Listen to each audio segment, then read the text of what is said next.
ഇപ്പോൾ PF-ൽ നിന്നും അടിയന്തര സാഹചര്യത്തിൽ 100% വരെ പണം പിൻവലിക്കാം. ഇന്ത്യൻ തൊഴിലാളികൾക്ക് സാമ്പത്തിക സുരക്ഷിതത്വത്തിന്റെ കാര്യത്തിൽ പുതിയ പ്രതീക്ഷകൾ നൽകിക്കൊണ്ട് എംപ്ലോയീസ് പ്രൊവിഡന്റ് ഫണ്ട് ഓർഗനൈസേഷൻ സുപ്രധാനമായ പരിഷ്കാരങ്ങൾ പ്രഖ്യാപിച്ചിരിക്കുകയാണ്. PF എന്ന ആശയം തൊഴിലാളികളുടെ വാർദ്ധക്യകാല സുരക്ഷിതത്വം ഉറപ്പാക്കാൻ വേണ്ടി ഉള്ളതാണെങ്കിലും ജീവിതത്തിന്റെ ഓരോ ഘട്ടത്തിലും അടിയന്തര സാമ്പത്തിക ആവശ്യങ്ങൾ ഉണ്ടാകാനുള്ള സാധ്യത തള്ളിക്കളയാനാകില്ല. അത്യാവശ്യ ഘട്ടങ്ങളിൽ 100% വരെ പിൻവലിക്കാൻ അനുമതി നൽകുകയും പിൻവലിക്കാനുള്ള കുറഞ്ഞ സർവീസ് കാലാവധി 12 മാസമായി കുറയ്ക്കുകയും ചെയ്തു. ചികിത്സാ ആവശ്യങ്ങൾക്കോ കുട്ടികളുടെ വിദ്യാഭ്യാസത്തിനോ അല്ലെങ്കിൽ ഒരു വീട് പണിയുന്നതിനോ വേണ്ടി സ്വന്തം പണം ഉപയോഗിക്കാൻ പോലും പലപ്പോഴും മാസങ്ങളോളം കാത്തിരിക്കേണ്ട അവസ്ഥയായിരുന്നു.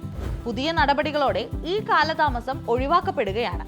13 സങ്കീർണമായ വകുപ്പുകളെ 3 ലളിതമായ വിഭാഗങ്ങളാക്കി ഏകീകരിച്ചതിലൂടെ ഭാഗികമായി പിൻവലിക്കൽ പ്രക്രിയ കൂടുതൽ സുതാര്യവും വേഗത്തിലുള്ളതുമായി മാറിയിരിക്കുന്നു. ഈ 3 വിഭാഗങ്ങൾ ഏതൊക്കെയാണെന്ന് നോക്കാം. 1. അത്യാവശ്യ കാര്യങ്ങൾ, അതായത് രോഗം, വിദ്യാഭ്യാസം, വിവാഹം. 2. ഭവന നിർമ്മാണം, വീട് നിർമ്മിക്കുന്നതിനും സ്ഥലം വാങ്ങുന്നതിനും. 3. പ്രത്യേക സാഹചര്യങ്ങൾ, പ്രകൃതി ദുരന്തം, സ്ഥാപനം അടച്ചുപൂട്ടുക, തുടർച്ചയായി തൊഴിലില്ലായ്മ, മഹാമാരി.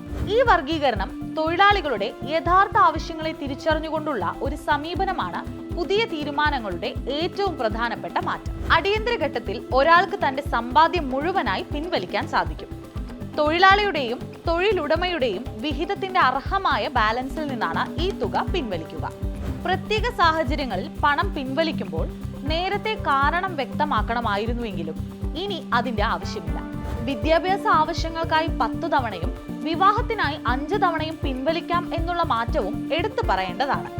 വാർദ്ധക്യകാല സുരക്ഷയ്ക്കായി തൊഴിലാളിയുടെ വിഹിതത്തിലെ 25% എപ്പോഴും മിനിമം ബാലൻസായി നിലനിർത്തണം.